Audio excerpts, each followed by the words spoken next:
A new Republican push to help U.S. businesses struggling with government regulation. Take a look at this chart released by the Republican staff of the Congressional Joint Economic Committee. Follow that if you can for just a moment. It shows the labyrinth of rules and regulations that a lot of companies have to navigate. House Republicans just passing a bill freezing new regulations until the unemployment numbers go down. But Democrats say the sluggish economy, not regulations, are hurting small businesses much more. The bill is not expected to survive the Senate, which is controlled by Democrats. Deroy Murdock is a Fox News contributor. He's a nationally syndicated columnist. Glad you're here, Deroy. Thanks very much for coming in. Thanks for having me here. That chart could make your eyes go, you know.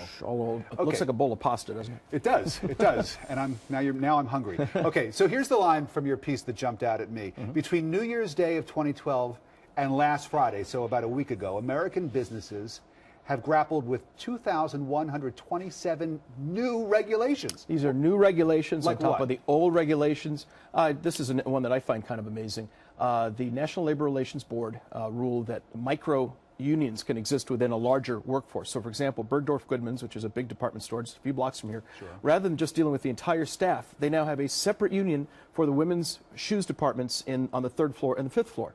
So you're the manager of that store thinking, okay, I've got to talk to one guy who's representing the whole staff. That's bad enough. But now you've got to have someone representing the women's shoe department. I guess there'll be a men's shoe department union and then maybe a tie department union. And this is just a complete bird's nest. And this is one company. And you see this multiplied all across the U.S. economy. Who's the worst offender when it comes to coming up with creating new regulations?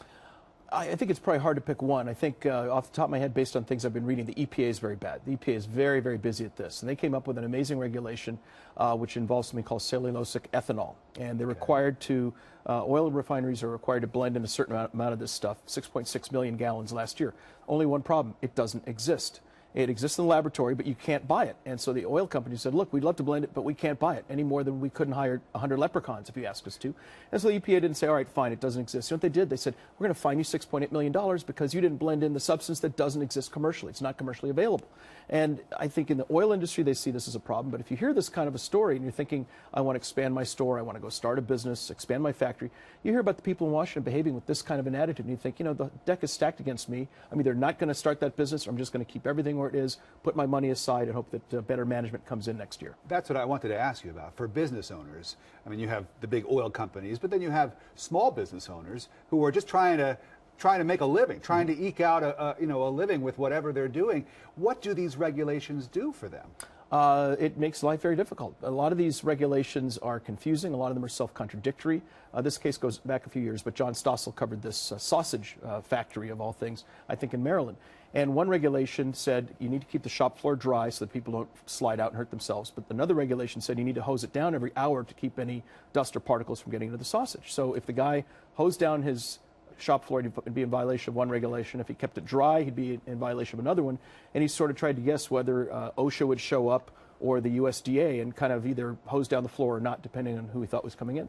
You know, Democrats will say that a lack of regulations, particularly in the banking industry, is what got our economy into this mess in the first place. Are there such a thing as good regulations? I think there's some simple regulations everyone can understand. They're very nice and clean and simple and straightforward that people can follow. That probably makes some sense in some cases. But you look at something like Obamacare, which is 2,800 pages in the bill and thousands of more pages of additional regulations. Those will keep pouring out.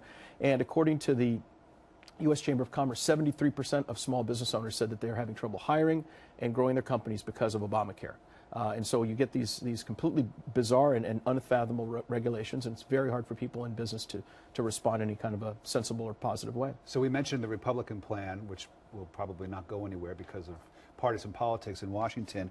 But if some of these regulations were to be rolled back, do we have any data, any information that this would actually help the unemployment rate? Would it get Americans back to work if a lot of companies and businesses out there didn't have to deal with these burdensome regulations? I think there are a couple of things. One is the Small Business Administration says that these regulations cost $10,000 per employee per year.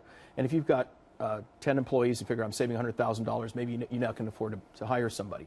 So that's one thing. The other is, I think, the overall tone in Washington under the Obama administration, you didn't build that, all this class warfare rhetoric. You don't get the sense that the government is on your side trying to help you out. You get the sense that Uncle Sam is your adversary. So I think just a change in tone from Washington would help. It would give business people a sense that maybe Washington, D.C. isn't plotting against them, but perhaps is plotting for them.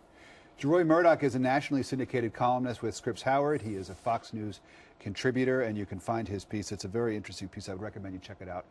Deroy, thanks very much. Thank you, Rick. Good to see you. Nice to have you. Jamie?